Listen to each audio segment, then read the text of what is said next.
Spell me tune. जंगल में आधी रात का सन्नाटा था, जिसे रह रहकर कड़कती बिजली चीर रही थी। बारिश इतनी तेज थी कि पत्तों की ओट भी बेकार हो चुकी थी। नन्हा टीटू चीखा, माँ, मेरा पैर फिसल रहा है, मैं गिर जाऊंगा। कोमल चिड़िया ने अपने भीगे हुए पंखों से उसे कस कर दबाया। नहीं टीटू, अपनी आंखें बंद करो और मेरा पैर पकड़ लो। चिकी, तू भी मत डर। जब तक तुम्हारी माँ जिंदा है तुम्हें कुछ नहीं होगा। पर कुदरत के आगे कोमल बेबस थी। एक जोरदार हवा का थपेरा आया और उनका घोंसला तिनका तिनका होकर अंधेरी खाई में जा गिरा। कोमल अपने बच्चों को लेकर मुश्किल से एक मोटी टहनी पर जा टिकी। सूरज निकला पर जंगल की रौनक गायब थी। हर तरफ टूटे हुए घोंसले और रोते हुए पक्षी थे। पूरा जंगल श्मशान जैसा लग रहा था। सभी पक्षियों के घर टूट चुके थे। कोमल अपने बच्चों के साथ गीली जमीन पर बैठी रो रही थी। माँ, अब हम कहाँ सोएंगे? बहुत ठंड लग रही है। धैर्य रख बेटे, मैं कुछ ढूंढती हूँ। कोमल तिनके खोजने निकली। तभी उसकी नजर एक झाड़ी के पीछे चमकती हुई हरी घास पर पड़ी। वो घास साधारण नहीं थी, उसमें से धीमी सुनहरी रोशनी निकल रही थी।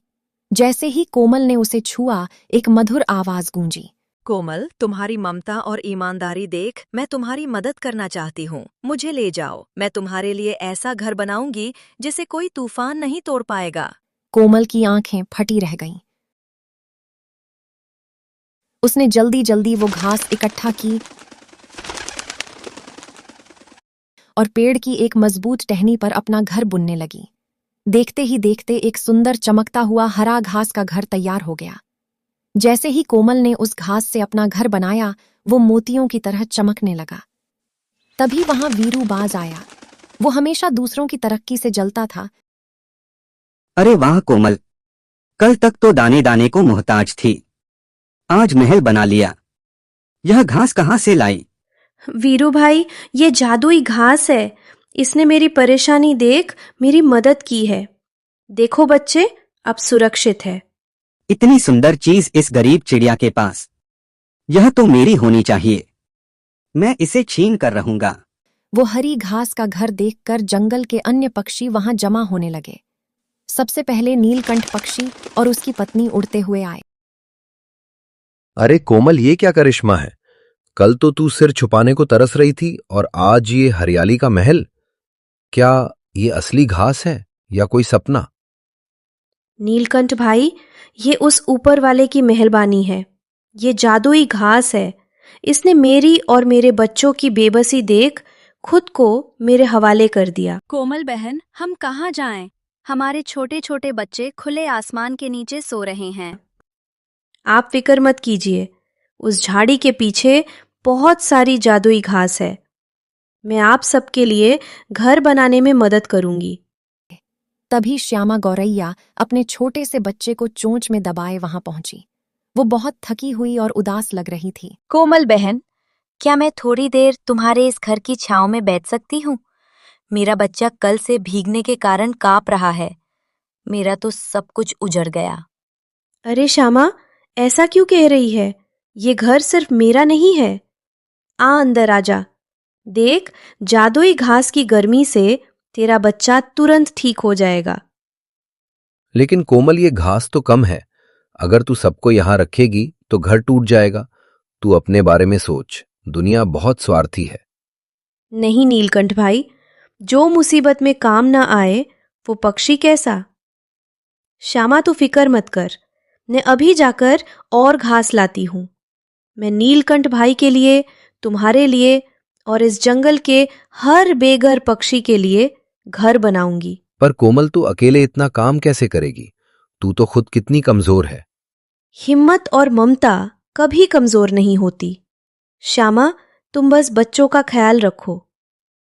रात भर जागकर कोमल ने अपनी मेहनत से सभी बेघर पक्षियों के लिए छोटे छोटे जादुई हरे घर बना दिए। पूरा जंगल अब सितारों की तरह चमक रहा था। उसने श्यामा के लिए एक छोटा और प्यारा घर बनाया और नीलकंठ पक्षी के लिए एक बड़ा हरा कमरा तैयार किया। दूर पेड़ पर बैठा वीरूबाज यह सब देख जल भून रहा था। उसने सोचा कि अगर वो कोमल का यह घर छीन ले तो वह पूरे जंगल का राजा बन जाएगा। यह चिड़िया बड़ी दानी बन रही है, पर इसे नहीं पता कि वीरू की नजर जिस चीज पर पड़ जाए वह उसकी होकर रहती है। आज रात यह जादुई घर मेरा होगा। वीरूबाज दबे पांव कोमल के घर के पास पहुंचा। उसके हाथ में एक तेज कुल्हाड़ी जैसी लकड़ी थी। अब मैं इस घर को काट दूंगा और कोमल को नीचे धकेल दूंगा। अब आएगा मजा।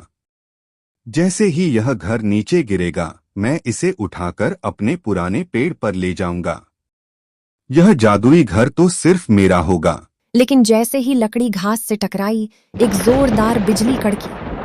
लालची वीरू, ये घर सिर्फ मेहनत और नेक दिल वालों के लिए है। चोरों के लिए यहाँ सिर्फ सजा है।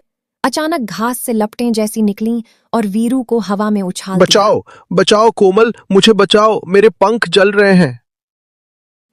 कोमल और बाकी पक्षी जाग गए। कोमल ने तुरंत पानी लाकर वीरू पर डाला। कौन है वहां? वीरू, तू यहाँ क्या कर रहा है इस वक्त? वो मैं तो बस देख रहा था कि घर मजबूत है या नहीं। झूठ मत बोलो वीरू भाई, तुम्हारी आंखों में लालच साफ दिख रहा है। कोमल बहन ने सबके लिए घर बनाया और तुम उसका घर उजाड़ने चले थे। अचानक वह जादुई घास बोलने लगी। उसकी आवाज पूरे जंगल में गूंज उठी। सावधान वीरू, इस घर की दीवारें कोमल की मेहनत और दुआओं से बनी है। अगर तुमने इसे छुआ तो तुम पत्थर के बन जाओगे। वीरू थर-थर कांपने लगा। कोमल बाहर आई और उसने देखा कि वीरू डर के मारे अधमरा हो रहा है। वीरू भाई, क्यों इतनी नफरत पाल रखी है? अगर आपको घर चाहिए था तो बस एक बार कह देते, मैं आपके लिए भी वैसा ही घर बना देती। मुझे माफ कर दो कोमल, नीलकंठ भाई सही कहते थे। मैं स्वार्थी हूं, पर तुम्हारी अच्छाई ने आज मेरी आंखें खोल दी। क्या तुम मुझे माफ करोगी? कोमल, इसे माफ मत करना, ये बहुत चालाक है। नहीं नीलकंठ भाई, जो अपनी गलती मान ले उसे मौका देना चाहिए। वीरू भाई, कल सुबह हम सब मिलकर आपके लिए भी एक सुंदर जादुई घर बनाएंगे। सुबह हुई तो पूरा जंगल हरे जादुई घरों से भर चुका था। वीरूबाज अब कोमल का सबसे बड़ा रक्षक बन गया था। श्यामा और नीलकंठ ने मिलकर कोमल के सम्मान में एक गाना गाया और पूरा जंगल खुशियों से चहक उठा। इस कहानी से हमें सीख मिलती है कि जो दूसरों का घर बसाता है, ईश्वर उसका घर कभी उजड़ने नहीं देता। स्वार्थ से मिला सुख क्षणिक है,